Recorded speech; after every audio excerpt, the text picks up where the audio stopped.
Monsieur Diallo, l'une des victimes partie civile qui est en train de comparaître aujourd'hui donc devant le tribunal pour les massacres du 28 septembre 2009 en tant que témoin, vient encore d'acculer le colonel Tchekboro et l'appelle à une remise en cause. Dans cette vidéo, nous vous disons tout, suivez.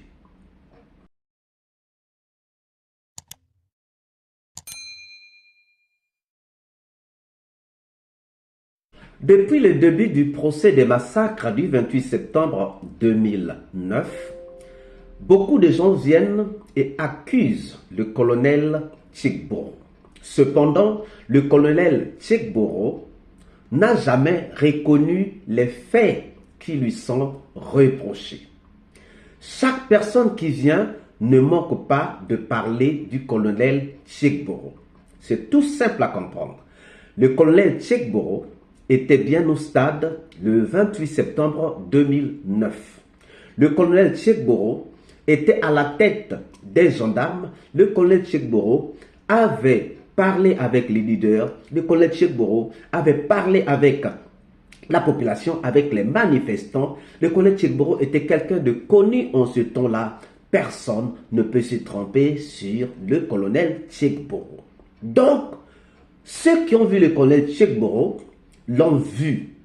Et donc, ils passent à la barre pour dire que le colonel Tchekboro nous a fait ceci, le colonel Tchekboro nous a fait cela. Cependant, le colonel Tchekboro n'a jamais accepté un seul des faits qui lui sont reprochés. Pourtant, toutes les victimes qui viennent, toutes les victimes qui passent ne cessent de l'accabler.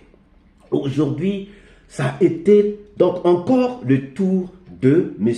Diallo de parler encore du colonel Tchekboro.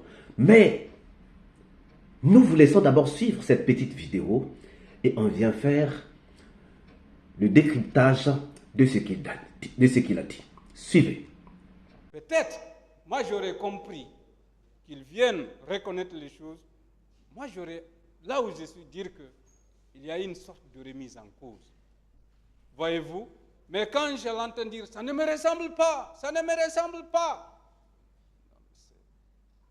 Est-ce qu'aujourd'hui, vous ne pensez pas que l'heure est venue pour le colonel Tchekboro de sauver son âme en reconnaissant les faits? Je pense que, encore une fois, la porte, en tout cas, il a une chance peut-être de sortir en reconnaissant ce qu'il avait, comme on le dit. Une faute reconnue est à moitié pardonnée. Peut-être que même si c'est l'honneur allait être rétabli, peut-être on dira que non. Lui-même, il a reçu des instructions peut-être de son commandant en chef, mais encore une fois, il n'est pas cet officier républicain dont il prétend. Justement, en tant qu'officier supérieur de notre gendarmerie ou de l'armée, quelle devait être son attitude face aux exactions que vous avez subies? Non. D'abord, vous savez, je participe à la vulgarisation des principes de maintien d'ordre avec d'autres officiers pour les forces de sécurité. Il y a les valeurs qui doivent conduire. Dans les conditions normales, n'est pas n'importe qui un agent en uniforme. Et face à n'importe quelle situation, il y a ces valeurs, il faut être respectueux de ces valeurs-là. Et d'ailleurs, la théorie de la baïonnette intelligente dit que nul n'est tenu d'exécuter un ordre manifestement illégal. À supposer qu'il ait reçu un tel ordre, il n'était pas obligé de le faire. Voyez-vous?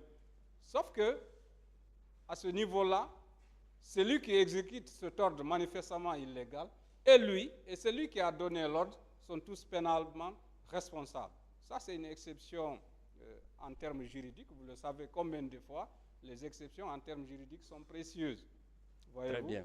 Maintenant, voilà. Pour finir, est-ce que, avec le recul, le colonel Tchekboro a incarné ses valeurs au moment des faits?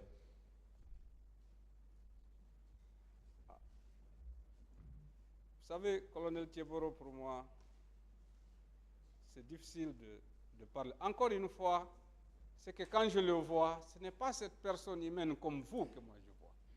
Sérieusement parlant. Parce que moi, je ne pouvais jamais imaginer ce qu'il nous a fait et de surcroît quelqu'un qui est nourri par les citoyens, habillé par les citoyens, qui a vocation de défendre, qui doit défendre les valeurs et principes, ainsi de suite, les personnes et leurs biens. Encore une fois, jeter quelqu'un dans un conteneur, je ne sais pas si on imagine cela. Et avec toutes les menaces, ce n'est pas de façon hasardeuse pour dire que, bon, il y avait de telles cellules, elles sont toutes occupées, maintenant on va les mettre ici en attendant. Non! Et il avait juré de nous faire périr là. Donc moi, quand je vois, encore une fois, je dis que je l'ai rencontré une seule fois à la mairie de Ratom. Mais jusqu'à présent, cette hantise-là, cette peur-là, quand je l'ai vue, m'habitait. Merci, M. Diallo. Merci, M. le Président, honorable assesseur. Vous venez donc de suivre cette vidéo, cette petite vidéo. Alors, nous allons décrypter ce que M. Diallo a dit lorsqu'il a répondu aux questions de Maître Desba. Il dit d'abord, j'aurais compris qu'ils viennent reconnaître ce qu'il a fait. Donc pour lui, pour M. Diallo, qui a aussi été victime, il fallait que le colonel Tchekboro vienne reconnaître les faits qui lui sont reprochés. Donc il est étonné de constater que le colonel Tchekboro ne vient pas reconnaître ce qui lui est reproché. Au contraire, il refute les faits qui lui sont reprochés. Donc ça, M. Diallo n'arrive pas à le comprendre. Pour un responsable comme Tchekboro, M. Diallo n'arrive pas à comprendre que le colonel Tchekboro ne reconnaisse pas les faits qui lui sont reprochés. Pourquoi il ne veut pas comprendre ça? C'est parce que les faits sont tellement réels, les faits sont tellement irréfutables que ce que le colonel Tchekboro est en train de faire ne lui ressemble pas.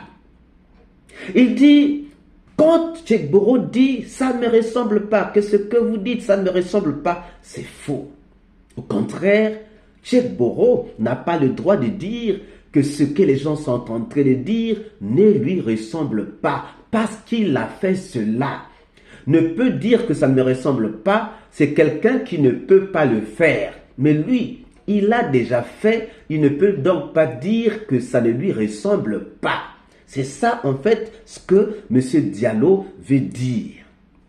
Donc Tchekboro ne peut pas dire que ça ne lui ressemble pas, puisqu'il l'a fait. Il l'a fait. C'est ce que M. Diallo veut dire. M. Diallo continue en disant que la porte lui est ouverte. La porte du pardon est encore ouverte à Tchekboro. Donc c'est le moment que Tchekboro puisse profiter de demander pardon au peuple pendant que la porte lui est encore ouverte.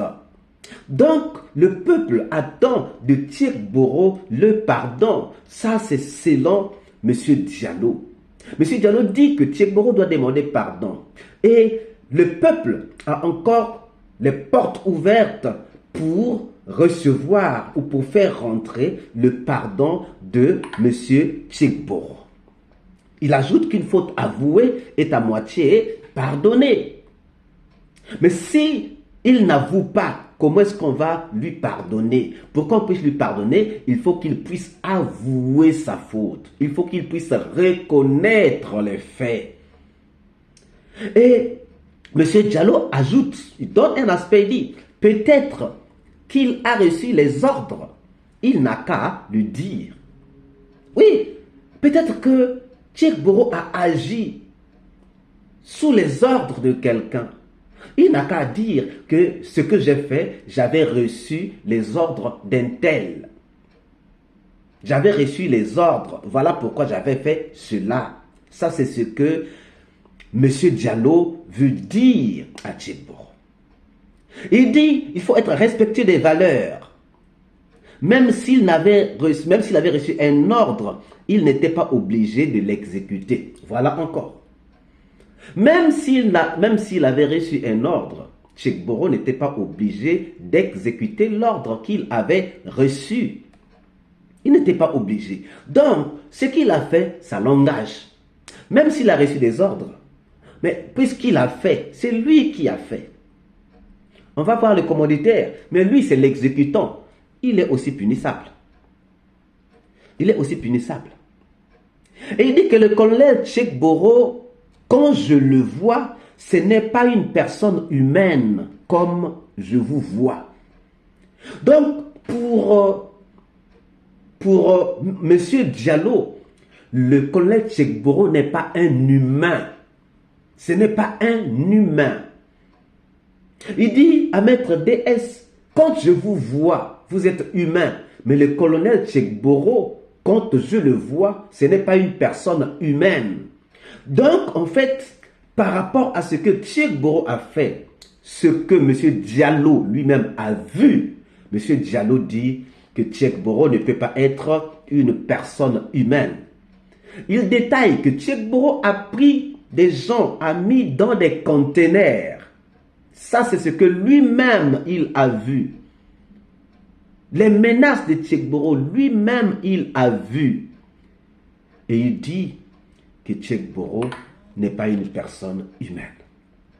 Alors, chers amis, que pensez-vous donc de cet appel de M.